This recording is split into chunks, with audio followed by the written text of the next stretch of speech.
Well, when I did my recording on the Aurora, Colorado Venezuelan gang incident, issue, calamity, whatever you want to call it, I thought I was just going to give that as a nice warning to the community. This could happen. You know, we might want to be prepared.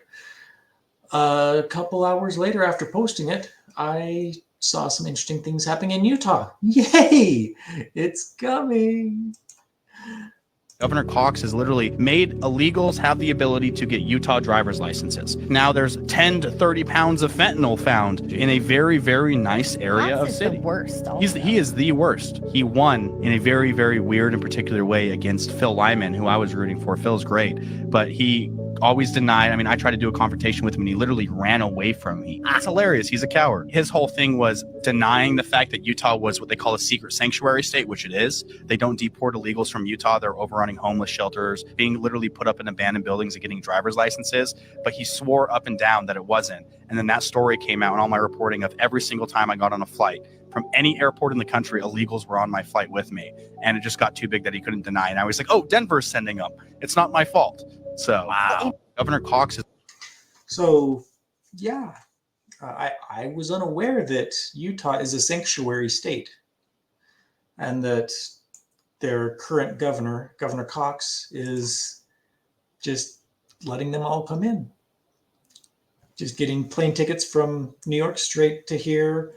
He mentioned specifically Denver, which Denver and Aurora are in the same state. What the heck? What's going on? And then I saw an article in KSL. A California man faces charges of human smuggling in Utah. That's an interesting Californian name. But he was going 50 and a 35, and when they pulled him over for speeding, things were looking odd. So while I was typing up citation for speeding, another officer spoke to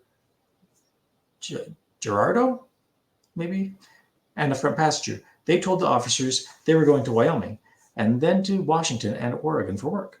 Gerardo consented to a vehicle search. During the vehicle search, a ledger with written financial transactions with dates and times for individuals to be dropped off was located in the vehicle. There was also fake social security cards as well as fake ID cards. The officer wrote in the arrest report, also noting that Garcia's identification card appeared to be false due to poor quality of information on the card. So, like I was saying, I-15 is a little bit of a corridor. So how much fentanyl is going along I-15 right now? How many gang members are going along I-15 right now? How much human trafficking is going along I-15 right now? And how easy is it to spill over from I-15 into Malad? It's concerning to me.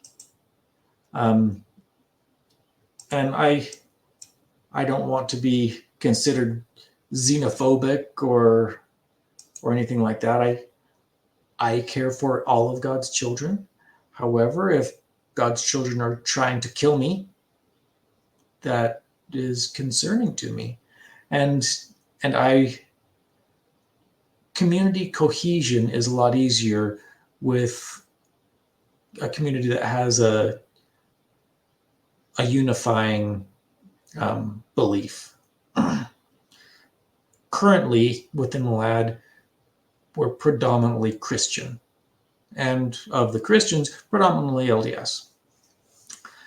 And those that aren't Christian, aren't LDS, they're okay with the society or with the community of Malad.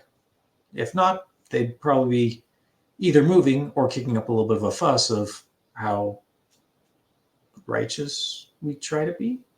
I don't know. Anyway, I've got one more video to show. This is in Taylorsville, Utah, which, again, I would say that's probably going, or normally people would think Taylorsville, Utah, it's going to be mostly, LDS.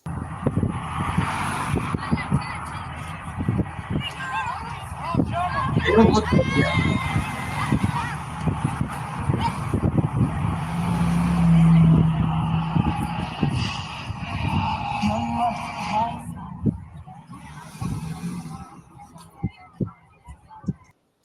So again, I don't care if people are wearing burqas or anything. That looked like a bunch of moms and kids all dressed in black on potentially a hot day in Utah. Ugh, that'd be horrible. I wouldn't like it.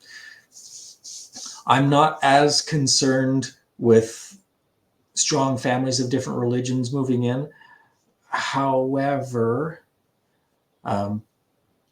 that's not what happened in Aurora. It wasn't it wasn't families moving in. It was gang members moving in. And it didn't sound like Phil Cox is really worried about who comes in. He just wants more and more and more to come in. Why he wants all the illegals to come in, I have no idea. I really hope that Phil Lyman is able to eke out a win through a write-in campaign, which sounds unlikely. Or maybe the Utah courts will actually do something about what's happening and they'll actually look into the election shenanigans that went on. From all of the election challenges that I've seen over the past 4 years, I highly doubt the courts are going to do anything because the courts are gutless when it comes to election challenges, it seems. But yeah, if Utah is getting a whole bunch of illegals coming in and they're fighting age males, again, if they're strong families, come in legally and be part of our community, I'm fine with that. But if you're bringing in drugs and human smuggling and all that other stuff, I want Malad protected from that. And it's coming to Utah, so because we're so close to Utah, it'll be coming to Malad pretty quick after that, is my fear. Anyway, I just wanted to make a quick video about that. Hope we're safe.